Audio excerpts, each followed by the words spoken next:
যেখানে তীব্র দাবদাহে একটু শীতল ছায়ার জন্য হাহাকার, দাবি উঠেছে বৃক্ষরোপণ বাড়ানোর, সেখানে রাঙ্গামাটিতে কেটে ফেলার উদ্যোগ নেওয়া হয়েছে শতবর্ষী বটবৃক্ষ। সেই গাছ বাঁচাতে মাঠে নেমেছেন শত শত মানুষ। তাদের একটাই আকুতি, কোনোভাবেই কেটে ফেলা যাবে না ছায়াদানকারী গাছটি। তীব্র তাপদাহে যেখানে একটু ছায়ার জন্য হাহাকার, সেখানে একটি বটগাছ বাঁচাতে মানুষের অন্যরকম সংগ্রাম। রাঙ্গামাটি শহরের পূর্ব ট্রাবলাদম এলাকা, যেখানে সগৌরবে দাঁড়িয়ে আছে শতবর্ষী একটি বটগাছ, যার শীতল ছায়া প্রতিদিন প্রাণ জুড়ান শত শত মানুষ। সেই গাছটি কাটা হবে শুনে সোম ও মঙ্গলবার তাই গাছটিকে ঘিরে অবস্থান নেন নানা বয়সী মানুষ। জানা গেছে, বটগাছ ও আশেপাশের জায়গাটি সম্প্রতি কিনে নিয়েছে সরকারি তথ্য দপ্তর। একটি পরিবারের কাছ থেকে জায়গাটি কেনার পর বটগাছটি কাটার উদ্যোগ নেওয়া হয়। স্থানীয়দের অভিযোগ, বটগাছটি কাটা হলে মানুষ ছায়া খোঁজার আশ্রয় হারাবে। এখানে গরম লাগলে মানুষ এখানে এসে বসে থাকে।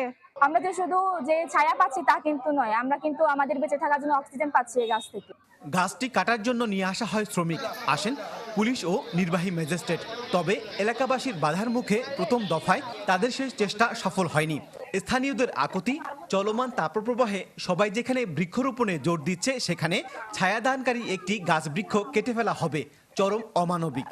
প্রধানমন্ত্রী শেখ হাসিনা বারবার ঘোষণা করতেছে যে গাছ কাটবেন না, গাছ লাগান, পরিবেশ শান্ত শৃঙ্খলা ভাবে চলাফেরা করেন। আপনারা কেন এরকম করতেছে উনি? হ্যাঁ, আমরা প্রধানমন্ত্রীর কাছে এটা বিচার চাই। আমাদের দাবিটা হইতেছে যে আমরা চাই এই গাছটা না কেটে ভবন হোক কিংবা যেটাই হোক, এই গাছটা না কেটে নির্মাণ করা হোক। এলাকাবাসীর দাবির প্রতি একত্রতা জানান স্থানীয় এই জনপ্রতিনিধিও।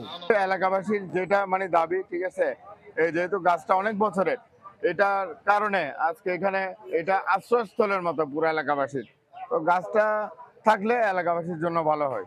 তবে বটবৃক্ষটি নিজের দাবি করে সেটি কাটার অনুমতির প্রয়োজন নেই বলে দাবি করেন জায়গার মালিক দাবিদার পরিবারের সদস্য, সাবেক এই সরকারি কর্মকর্তা। নিজস্ব জমির উপর আপনার নিজের জমিতে নিজে গাছ কাটার তো কোনো কারোর অনুমতি লাগে না। যে কোনো মূল্যে বটবৃক্ষটি রক্ষার ঘোষণা দেন পূর্ব ও পশ্চিম ট্রাবলাদম এলাকার বাসিন্দারা। জিয়াউল হক, চ্যানেল 24, রাঙ্গামাটি।